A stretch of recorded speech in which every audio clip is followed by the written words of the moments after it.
This is my third place entry to the Shenandoah Valley Invitational Chainsaw Challenge for 2013. This is my second ever carving.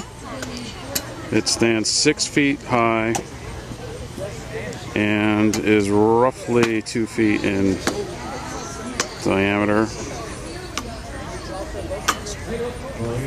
He's a gnome. Here's my little drawing that I did. What is it? It's a surfing gnome. I had to explain many times. I got tired of explaining. There he is. He's having fun on vacation.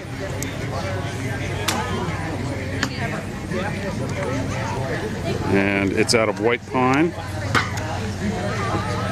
There were quite a few knots in it. Tough carving. I used a chainsaw with a carving blade and some handwork with my chisels in places.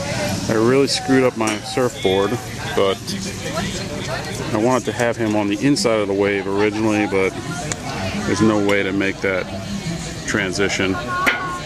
He's got burnt shoulders, just like I get when I go to the beach, because I'm all pasty white.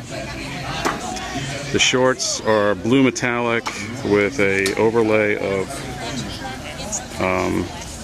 white stenciled work that I made Hawaiian patterns for. And he's just looking for a home at your local ice cream shop or beach house, if you happen to have a beach home. However, there it is, the surfing gnome. Hope you like it. Oh, I won third place. So third place for my second carving ever is pretty damn good. So, see ya.